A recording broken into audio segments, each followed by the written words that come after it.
जब ज़्यादातर लोग लिथियम शब्द को सुनते हैं तो उन्हें लगता है कि ये कोई बहुत हैवी डोज वाली दवा है जिसके बहुत सीरियस साइड इफ़ेक्ट्स होंगे और ये बाइपोलर डिसऑर्डर के इलाज में दी जाती है और इसे केवल प्रिस्क्रिप्शन पर ही लिया जा सकता है क्योंकि इसको रेगुलरली मॉनिटर करना ज़रूरी है। इसलिए ये दवा बहुत ही रेयरली लोगों को दी जाती है, ऐसी आमतौर पर धारणा रहती है लिथियम को लेकर।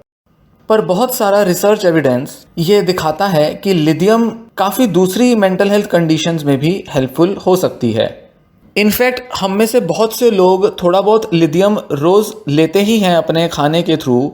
जो भी हम फूड प्रोडक्ट्स लेते हैं या जो हमारा पानी भी है उसमें थोड़ा बहुत लिथियम तो होता ही है। बहुत ट्रेस लेवल पर बहुत मामूली से लेवल्स और क्वांटिटी में लिथियम हम रोज़मर्रा की ज़िंदगी में लेते हैं और इसका फ़ायदा भी होता है।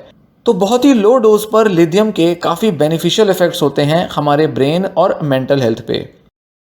डॉक्टर एम, जो कि इंग्लैंड में एक साइकाइट्रिस्ट हैं, वो ऐसा कहती हैं कि वो अपने पेशेंट्स को बहुत रेगुलरली लिथियम सप्लीमेंट्स रिकमेंड करती हैं और केवल डिप्रेशन या बाइपोलर डिसऑर्डर के पेशेंट्स में नहीं, जबकि कई सारे अलग अलग पेशेंट्स को वो लिथियम के सप्लीमेंट्स रिकमेंड करती हैं और वो भी बहुत लो डोज का लिथियम।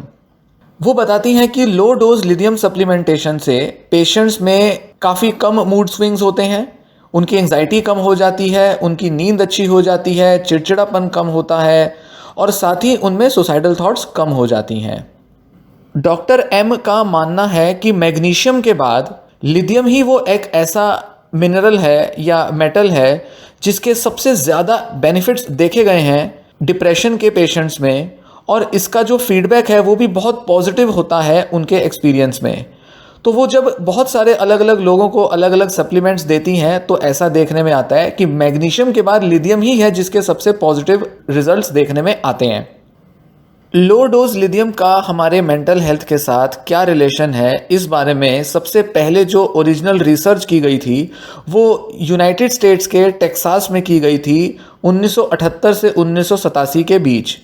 इन करीब 9-10 सालों में शोधकर्ताओं ने टेक्सास के 27 काउंटीज़ में वहाँ रहने वाले लोगों पर रिसर्च की और उन्होंने ऐसा देखा कि वहाँ के पानी में जिन जिन जगहों पर लिथियम के हाई लेवल होते थे वहाँ पर वायलेंस मतलब मारपीट और ड्रग अब्यूज़ के रेट काफ़ी कम देखने में आए। अमेरिका में काउंटी का मतलब कुछ ऐसा होता है जैसे हिंदुस्तान में डिस्ट्रिक्ट होता है, मतलब कोई ज़िला होता है। तो जिन काउंटीज़ में लिथियम के ज़्यादा लेवल थे उनके पानी में, वहाँ का जो वाटर सप्लाई होता था, वहाँ पर सुसाइडेलिटी का रेट भी कम देखा गया, मतलब कम लोगों ने सुसाइड किया, वायलेंस भी कम था और ड्रग से जुड़े जो भी क्राइम होते थे, क्रिमिनल एक्टिविटीज़ थी, वो भी कम पाई गई। अब ये तो इस मामले में पहली रिसर्च थी। इसके बाद कई अलग अलग देशों में जहाँ पर पानी में लिथियम के अच्छे खासे लेवल मिलते थे वहाँ पर भी इन रिसर्चेस को दोबारा से किया गया ये देखने के लिए कि क्या वहाँ के लोगों पर भी ऐसा ही कुछ देखने में आता है। तो जापान और यूरोप के कई सारे हिस्सों में भी जब रिसर्च की गई तो देखा गया कि वहाँ पर भी ऐसे ही कुछ रिजल्ट्स देखने में आए हैं। हाँ, कुछ ऐसी स्टडीज़ ज़रूर हुई हैं जहाँ पर कुछ खासे फ़र्क नहीं देखे गए, पर फिर भी ज़्यादातर इलाकों में, यूरोप के, जापान के ज़्यादातर इलाकों में लिथियम के इफ़ेक्ट्स लोगों की मेंटल हेल्थ पर देखे गए। और बेहतर तरीके से ये जो ट्रेस लेवल लिथियम था जो कि पानी में और फ्रूट प्रोडक्ट्स में मिलता था, इसके इफ़ेक्ट्स को और बेहतर तरह से देखने के लिए कि सुसाइडल आइडिएशन पर क्या असर पड़ता है लो डोज लिथियम का, कुछ वैज्ञानिकों ने 15 अलग अलग इंटरनेशनल स्टडीज़ जो हुई थी उन सबको एक साथ इकट्ठा किया, उनके रिजल्ट्स को आपस में जोड़ा, उनका एसेंस निकाला और उनकी फाइंडिंग्स को एनालाइज किया। उन्होंने ऐसा पाया कि पानी में पाए जाने वाला हाई लेवल लिथियम विश्व भर के अलग अलग हिस्सों में लो सुसाइड रेट से काफ़ी हद तक कोरिलेटेड है, मतलब उसका अच्छा संबंध है सुसाइड के साथ। तो रिसर्चेस में ऐसा देखने में आता है कि सुसाइडेलिटी के अलावा, मतलब सुसाइडल आइडिएशन से प्रोटेक्ट करने के अलावा, लिथियम का असर कॉग्निटिव डिक्लाइन को रोकने में भी देखा गया है। डेनमार्क में एक नेशन वाइड स्टडी की गई, मतलब पूरे देश के लोगों पर डेटा इकट्ठा किया गया और उसमें वैज्ञानिकों ने देखा कि ड्रिंकिंग वाटर में जब हाई लेवल लिथियम था तो वहाँ पर लोगों में डिमेंशिया का रेट कम पाया गया। टेक्सास में भी कुछ दूसरे रिसर्चेज हुई थी जिसमें देखा गया कि जब ऐसे इलाकों के लोगों ने जहां पर कि पानी में लिथियम के ज़्यादा लेवल मिलते थे, वहां के लोगों में अल्जाइमर्स डिसीज के रेट्स भी कम पाए गए और वहां अल्जाइमर डिसीज से मरने वाले लोगों की संख्या भी काफ़ी कम पाई गई उन इलाकों के मुकाबले जहां पर पानी में लिथियम के लेवल्स लो पाए जाते थे। हालांकि ये जो रिसर्चेस हुई हैं पिछले करीब 30-40 सालों में, इनसे डेटा तो अच्छा खासा मिला है, फाइंडिंग्स भी बहुत कुछ बताती हैं, पर फिर भी वैज्ञानिकों के मुताबिक ये जो स्टडीज़ हैं ये बहुत ही कच्ची हैं, अच्छे से इनको डिज़ाइन नहीं किया गया है, बहुत बड़े लेवल के रैंडमाइज्ड कंट्रोल ट्रायल्स नहीं किए गए हैं, इसलिए साइकाइट्रिक आउटकम्स में लिथियम के रोल को अभी पूरी तरह से समझा नहीं गया है और अभी बहुत सा शोध इसमें किया जाना बाकी है जिससे कि लो डोज लिथियम के अच्छे बेनिफिट्स देखे जा सकें बाइपोलर डिसऑर्डर के अलावा बाकी की मेंटल हेल्थ कंडीशंस में। अब हमने देखा कि हाँ, लिथियम के थोड़े बहुत अच्छे इफेक्ट्स तो आते हैं। बहुत से लोग सोचते होंगे कि ये लिथियम है क्या और ये कहाँ से आता है। लिथियम एक न्यूट्रिशनल एलिमेंट है, साथ ही वो एक दवा भी है और बाइपोलर डिसऑर्डर के पेशेंट्स को ये रिकमेंड की जाती है, उनको प्रिस्क्राइब की जाती है। करीब पिछले 70 साल से लिथियम को बाइपोलर डिसऑर्डर के ट्रीटमेंट में प्रिस्क्राइब किया जा रहा है।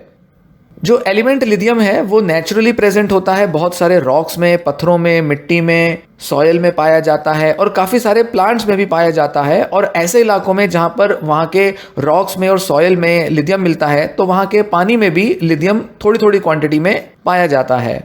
वहीं जो दवा के रूप में जो लिथियम लिया जाता है उस केमिकल को कहते हैं लिथियम कार्बोनेट और ये बाइपोलर डिसऑर्डर का एक फर्स्ट लाइन ट्रीटमेंट में से एक होता है। हालांकि बहुत से डॉक्टर्स आज के ज़माने में लिथियम को फर्स्ट लाइन ट्रीटमेंट के तौर पर नहीं प्रिस्क्राइब करते क्योंकि इसके साइड इफ़ेक्ट्स होते हैं बॉडी के ऑर्गन्स पे, खासकर कि थायराइड ग्लैंड पे और किडनी पर इसके टॉक्सिक इफेक्ट्स देखे गए हैं और इसको बहुत रेगुलरली मॉनिटर किया जाता है। साथ ही इसके दवा के हाई डोज का पेशेंट्स पर काफ़ी बुरा असर पड़ता है। इनफैक्ट इस दवा में 500 से 1000 गुना ज़्यादा अमाउंट होता है लिथियम का पेड़ पौधों में और पानी में पाए जाने वाले लिथियम के मुकाबले। इसी वजह से इसमें दवा के बहुत ही अनप्लेजेंट और सीरियस साइड इफ़ेक्ट्स आते हैं। बहुत हाई लेवल होता है लिथियम का इन दवाओं में। वैसे तो लिथियम को बॉडी के लिए एक एसेंशियल न्यूट्रिएंट नहीं माना जाता है, पर कुछ रिसर्चर्स हैं जैसे कि डॉक्टर श्नोजर जो कि यूनिवर्सिटी कॉलेज सैन डिएगो में प्रोफेसर हैं और biological trace element research institute के डायरेक्टर भी हैं। उनका ऐसा मानना है कि लिथियम को एक माइक्रो न्यूट्रिएंट के तौर पर कंसिडर किया जाना चाहिए क्योंकि वो ये कहते हैं कि बहुत थोड़े थोड़े लेवल लिथियम के हमारे ब्रेन पर अच्छे असर डालते हैं। इसलिए हम कह सकते हैं कि ये एक एसेंशियल एलिमेंट है जिससे कि हमारी ब्रेन की और माइंड की हेल्थ अच्छी होती है। तो क्योंकि ये बहुत अच्छे रिजल्ट लाता है हमारे ब्रेन हेल्थ पर, इसलिए इसको एक एसेंशियल माइक्रोन्यूट्रिएंट के तौर पर कंसिडर किया जाना चाहिए। लिथियम किस तरह से हमारे ब्रेन की हेल्थ को इम्प्रूव करता है और कैसे हमारे ब्रेन को बुरी मेंटल हेल्थ से प्रोटेक्ट करता है। कहने को तो लिथियम एक बहुत ही सिंपल सा एलिमेंट है, पर फिर भी ब्रेन में इसके बहुत कॉम्प्लेक्स इफेक्ट्स देखे जा सकते हैं और कई अलग अलग लेवल पर इसके असर देखे जाते हैं। जैसे सबसे इंपॉर्टेंट इफेक्ट इसका देखा जाता है न्यूरो प्रोटेक्शन में। लिथियम हमारे ब्रेन में पाए जाने वाले न्यूरॉन्स को बायोलॉजिकल स्ट्रेस और टॉक्सिन्स से बचाता है। दूसरा इसका फायदा देखा जाता है न्यूरोजेनेसिस में। लिथियम हमारे ब्रेन में नए न्यूरॉन्स को पैदा करने में मददगार साबित होता है। इसकी वजह से ब्रेन के कुछ ऐसे हिस्सों में जहां न्यूरॉन्स की कमी हो गई है, जो कि किसी भी इन्फ्लेमेशन की वजह से या किसी बीमारी की वजह से हो सकता है, वहां पर लिथियम की भूमिका होती है नए न्यूरॉन्स को पैदा करने में, ताकि ब्रेन के अंदर न्यूरॉन्स का वॉल्यूम बढ़ जाए। साथ ही तीसरा और बहुत इंपॉर्टेंट इसका एक रोल होता है जो कि मेंटल हेल्थ में भी देखा जाता है, वो होता है कि ये ब्रेन के कुछ न्यूरोट्रांसमीटर्स को रेगुलेट करने का काम करता है। लिथियम ब्रेन में पाए जाने वाले एक न्यूरोट्रांसमीटर गाबा के रिसेप्टर्स की एक्टिविटी को बढ़ाने का काम करता है, जिससे कि एंजाइटी कम होती है। तो वहीं लिथियम ब्रेन में पाए जाने वाले NMDA रिसेप्टर्स की एक्टिविटी को भी कम करता है, जो कि एंजाइटी में काफ़ी भूमिका निभाते हैं। तो वहीं डोपामिन की एक्टिविटी को भी कम करता है, खासकर कि दिमाग के उन हिस्सों में जहां पर डोपामिन के ज़्यादा होने की वजह से एंजाइटी होती है। तो ऐसे में ये गाबा के रिसेप्टर्स की एक्टिविटी को बढ़ाकर एनएमडीए रिसेप्टर्स की एक्टिविटी को कम करके ये ओवरऑल अगर देखा जाए तो ये एंजाइटी से रिलीफ देने का काम करता है। और अगर लंबे टाइम तक ये अपनी भूमिका निभाता रहे तो ऐसे में एक स्टेबलाइजिंग इफेक्ट आता है, मतलब ये मूड को और एंजाइटी को स्टेबलाइज करने में हेल्प करता है। ऐसा नहीं है कि ब्रेन के अंदर लिथियम की सफिशिएंट क्वांटिटी प्रेजेंट होने की वजह से धीरे धीरे ब्रेन जो है वो आदतन हैबिचुअल हो जाएगा, जिसकी वजह से लिथियम का इफेक्ट कम हो जाएगा। ऐसा नहीं देखा जाता। जबकि कई दवाइयां हैं जिनका लंबे टाइम तक यूज़ करने से उनका बहुत लंबे टाइम बाद बहुत अच्छा मूड पर असर देखने में नहीं आता, उनका असर कम हो जाता है। जबकि लिथियम जो है वो एक लंबे टाइम तक स्टेबलाइजिंग इफेक्ट लाता है। वैसे तो जो भी स्टडीज़ हुई हैं लिथियम को लेकर कि उसका ब्रेन पर क्या असर है, कैसे असर आता है, वो मेनली दवा वाला जो लिथियम है, लिथियम कार्बोनेट, उसी के मामले में देखा गया है। जबकि जो ट्रेस लेवल जो होते हैं लिथियम के, जो कि लिथियम ओरोटेट के मामले में सप्लीमेंट्स के तौर पर लिया जा सकता है, उसमें देखे जाते हैं। इस तरह की रिसर्च बहुत कम है, इसलिए हम नहीं कह सकते कि लिथियम का मेन रोल हमारे ब्रेन में क्या है, ब्रेन को कई सारे दूसरे डेंजर से प्रोटेक्ट करने में और ब्रेन को रिलैक्स करने में, मतलब उसकी एक्टिविटी को शांत करने में किस तरह की भूमिका निभाता है। इस तरह के बहुत सारे शोध उपलब्ध नहीं हैं। एक सवाल आता है कि किस तरह के लोगों को लो डोज लिथियम से फ़ायदा हो सकता है। कई अलग अलग तरह के मेंटल हेल्थ कंडीशंस में लोगों को लिथियम का इफेक्ट फ़ायदा दे सकता है। कुछ ऐसा प्रिलिमिनरी एविडेंस और कुछ क्लिनिकल ऑब्जर्वेशन, कुछ केस स्टडीज़ ऐसी अवेलेबल हैं। जैसे एक तो होता है डिप्रेशन में, मूड डिसऑर्डर्स में, जिसमें बायपोलर डिप्रेशन, यूनिपोलर डिप्रेशन, दोनों में लिथियम हेल्पफुल हो सकता है। ऑटिज्म स्पेक्ट्रम डिसऑर्डर में लिथियम हेल्पफुल होता है। इम्पल्सिविटी को, मतलब बहुत तेज़ उत्तेजना होती है, गुस्सा आता है या एक व्यक्ति बिना सोचे समझे कुछ काम करता है, तो इम्पल्सिविटी को कम करने में हेल्पफुल होती है ये। साथ ही सुसाइडल आइडियाज़ को प्रिवेंट करने में, उनको कम करने में हेल्प करती है। कॉग्निटिव डिक्लाइन, मतलब मेमोरी, अटेंशन, कंसंट्रेशन के जो प्रॉब्लम्स आती हैं उसको कम करने का काम करता है। खासकर कि बड़ी उम्र के लोगों में ये काफ़ी हेल्पफुल होती है। वहीं एंजाइटी को कम करने में भी लिथियम काफ़ी हेल्पफुल होता है। अभी बहुत समय लगेगा कि कुछ कंक्लूसिव एविडेंस ढूंढा जा सके लिथियम के रोल को लेकर। बहुत लार्ज स्केल स्टडीज होनी बाकी हैं ताकि लो डोज लिथियम इनटेक के इफेक्टिवनेस को देखा जा सके। इनफैक्ट फार्मास्यूटिकल कंपनीज के पास बहुत ज़्यादा फाइनेंशियल इंसेंटिव भी नहीं है कि वो इस तरह की रिसर्च को फंड करे, और वो भी तब जब नेचुरली ऑकरिंग मिनरल के ऊपर रिसर्च हो रही है, जो कि नेचुरली पाया जाता है। इस पर ज़्यादा रिसर्च होती भी नहीं है। और ज़्यादातर जो फार्मास्यूटिकल कंपनियां रिसर्च कराती हैं वो लेबोरेटरी में बनाए हुए केमिकल्स पर ही कराती हैं, जो कि आम रोज़मर्रा के चीज़ों से नहीं ली जा सकती। इसलिए बहुत मुश्किल है कि कोई बड़ी रिसर्च इस मामले में कभी देखी जाए, या बहुत लंबा समय लगेगा इसमें। तब तक हम उस तरह के एविडेंस पर बिलीव कर सकते हैं जो बताता है कि लो डोज में अगर लिथियम को लिया जाए तो अलग अलग तरह के पेशेंट्स जो कि बायपोलर डिसऑर्डर के या कुछ दूसरे मेंटल हेल्थ कंडीशन से सफ़र करते हैं, उन पर अच्छा असर देखा जा सकता है। थोड़ा बहुत रिसर्च तो फिर भी इस पर अवेलेबल है ही। अब एक सवाल आता है कई लोगों के मन में कि कितना लिथियम लिया जाना चाहिए जिसका कि एक सेफ फ़ायदा देखा जा सके। United states environmental protection agency के मुताबिक ज़्यादातर एडल्ट्स को 0.6 से 3 mg तक लिथियम डेली चाहिए होता है। मतलब आधा पौना mg से लेकर करीब 3 mg तक लिथियम लोग ले सकते हैं। एक सामान्य वयस्क व्यक्ति इतना ले सकता है। इस टाइम बहुत अच्छा रिसर्च अवेलेबल नहीं है जिसमें कि बताया जा सके कि लोगों को डेली कितना इंटेक करना चाहिए लिथियम का। पर डॉक्टर श्नोजर बताते हैं, उन्होंने एक प्रोविजनल रिकमेंडेशन दी है रिसर्चेज और अपने एक्सपीरियंस के बेसिस पे, कि लोगों को एक दिन में 1 mg लिथियम तो ले ही लेना चाहिए एक ऐसे एडल्ट को जो कि एक एवरेज वेट का है। हालांकि ये रिकमेंडेशन इस बात को ध्यान में रख के नहीं बताई गई कि लोगों की मेंटल हेल्थ कंडीशन क्या है या उनके बॉडी में और किस तरह के डिसीजेज हैं, उनके बायोकेमिकल लेवल्स कैसे हैं। इसलिए एवरेज तौर पर कहा जा सकता है कि 1 mg सप्लीमेंट लिया जा सकता है। उदाहरण के तौर पे ये कह सकते हैं कि कुछ लोग जिनको कि मूड डिसऑर्डर हैं या कुछ दूसरी साइकेट्रिक कंडीशंस हैं, उनको शायद एक एवरेज हेल्दी पर्सन के मुकाबले ज़्यादा लिथियम चाहिए होगा, क्योंकि उनके बायोकेमिकल लेवल पर लिथियम कम अवेलेबल होगा या उसका मेटाबॉलिज्म ठीक से नहीं होगा, उनके जीन्स ऐसे हो सकते हैं जो कि शायद उनको ज़्यादा लिथियम की नीड हो, और कुछ दूसरे ऐसे फैक्टर्स हो सकते हैं हार्मोनल या कुछ दूसरे जिसकी वजह से इन लोगों में ज़्यादा लिथियम की ज़रूरत हो सकती है। कुछ रिसर्चर्स ने प्रपोज किया है कि जो हम ग्रेन्स खाते हैं जैसे कि दाल चावल, इनको फोर्टिफाई कर देना चाहिए लिथियम से। मतलब इन ग्रेन्स में अलग से लिथियम को ऐड कर देना चाहिए जिससे कि इनका फ़ायदा और भी अच्छे से उठाया जा सके। हालांकि ये बहुत दूर की बात दिखाई देती है, पर अगर हम देखें तो हम रोज़मर्रा के जीवन में ऐसी चीज़ें खाते हैं जो कि फोर्टिफाइड होती हैं, जैसे कि आयोडाइज्ड साल्ट होता है जिससे कि आयोडीन की डेफिशिएंसी को पूरा किया जाता है। इसी तरह अगर हम कहें कि हम सभी में थोड़ा लिथियम डेफिशिएंसी है तो उस डेफिशिएंसी को पूरा करने के लिए हम अपने जो ग्रेन्स खाते हैं उसमें लिथियम से फोर्टिफाई किया जा सकता है। ऐसे दाल चावल मिल सकते हैं जिसमें कि लिथियम पहले से एडिड हो जिससे कि लोगों के मेंटल हेल्थ को भी इंप्रूव किया जा सके। अब ये बड़ी अचंभे की बात है और ऐसा नियर फ्यूचर में होना करीब करीब मुश्किल है। कुछ लोग सवाल पूछते हैं कि क्या लिथियम डेफिशिएंसी को टेस्ट किया जा सकता है? ऐसा कोई टेस्ट अवेलेबल नहीं है।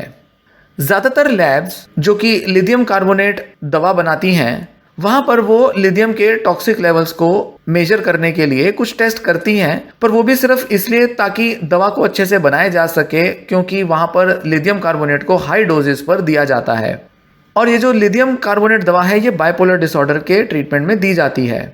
पर इस टेस्ट को लिथियम डेफिशिएंसी के लिए यूज़ करना फ़ायदेमंद नहीं होता। ये लिथियम डेफिशिएंसी को डायग्नोज नहीं कर सकता और ना ही इस तरह के टेस्ट से कुछ ऑप्टिमल लेवल्स पते किए जा सकते हैं कि हमें सप्लीमेंटेशन में कितना लिथियम चाहिए, हर व्यक्ति को कितना डोज चाहिए। लो डोज ही ले रहे हों पर फिर भी उसको डिटरमाइन करने के लिए कि कितना ऑप्टिमल लेवल होना चाहिए, ऐसा कोई भी टेस्ट मौजूद नहीं है। कुछ लोग सवाल करते हैं कि कैसे पता चले कि हम जो लिथियम ले रहे हैं वो सफिशिएंट क्वांटिटी में है, वो पर्याप्त मात्रा में है। अगर हम देखें तो वाटर सप्लाई के अलावा लिथियम बहुत सारे कुछ फूड प्रोडक्ट्स में अवेलेबल होता है, जैसे कि सीरियल्स, ग्रेन्स, टोमेटोज और कैबेज। इनफैक्ट ऐसे लोग जो ज़्यादातर एनिमल प्रोडक्ट्स खाते हैं, चांसेस हैं कि उनमें लिथियम के लो लेवल्स पाए जाएं।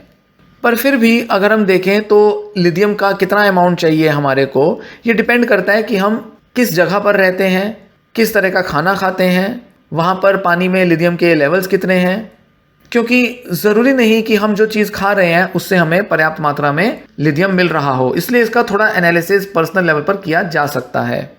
और ये बड़े दुर्भाग्य की बात है कि जो लोकली जो वाटर हमारे घरों में आता है उसमें लिथियम के लेवल्स का कोई मेजरमेंट नहीं मिलता। इसलिए ज़रूरी है कि हमारे घरों में जो पानी आए उसमें लिथियम के जो लो डोजेस हैं उसका पता चले, ताकि लोगों की मेंटल हेल्थ को भी इम्प्रूव किया जा सके।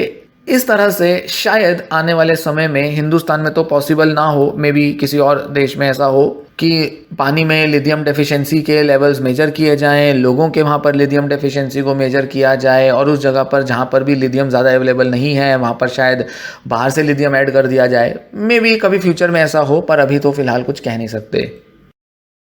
तो क्योंकि सरकार शायद हमारे पानी में कभी लिथियम ना डाले, या शायद हमारे को ये ऐसे फूड प्रोडक्ट्स भी ना अवेलेबल हों जहाँ पर लिथियम से फोर्टिफाई किया जाए, पर लिथियम को लो डोज सप्लीमेंट की मदद से लिया जा सकता है।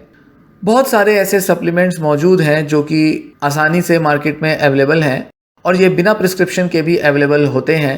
और एक एवरेज पर्सन जिसको कि एक सीमित मात्रा में अगर वो अपने खाने से या पानी में मिला के या किसी तरह से अगर ये सप्लीमेंट्स लेता है तो थोड़ी बहुत कमी वो अपनी पूरी कर सकता है, जिसके कि मेंटल हेल्थ पर अच्छे बेनिफिट्स देखे जा सकते हैं। और ये जो सप्लीमेंट्स होते हैं इसमें बहुत ही लो डोज में लिथियम अवेलेबल होता है, इसलिए इनके बहुत साइड इफ़ेक्ट्स या टॉक्सिक इफेक्ट्स भी नहीं देखे जाते। हालांकि ज़्यादा रिकमेंडेड यही रहता है कि जो भी लोग अपने मेंटल हेल्थ के लिए साइकेट्रिक ट्रीटमेंट ले रहे हैं वो अपने डॉक्टर से बात करें, उनसे चर्चा करें कि कैसे वो लिथियम सप्लीमेंट ले सकते हैं, कितनी डोज में लिया जाना चाहिए, किस तरह से डॉक्टर्स उनको गाइड कर सकते हैं, ताकि उनके ट्रीटमेंट में लिथियम सप्लीमेंट उनको हेल्प कर सके और जो दवा भी उनको असर नहीं दे पा रही है या जो धीरे धीरे या थोड़े असर दे रही है उस असर को बढ़ाकर लिथियम सप्लीमेंट की मदद से वो अपनी मेंटल हेल्थ को बेटर कर पाएँ।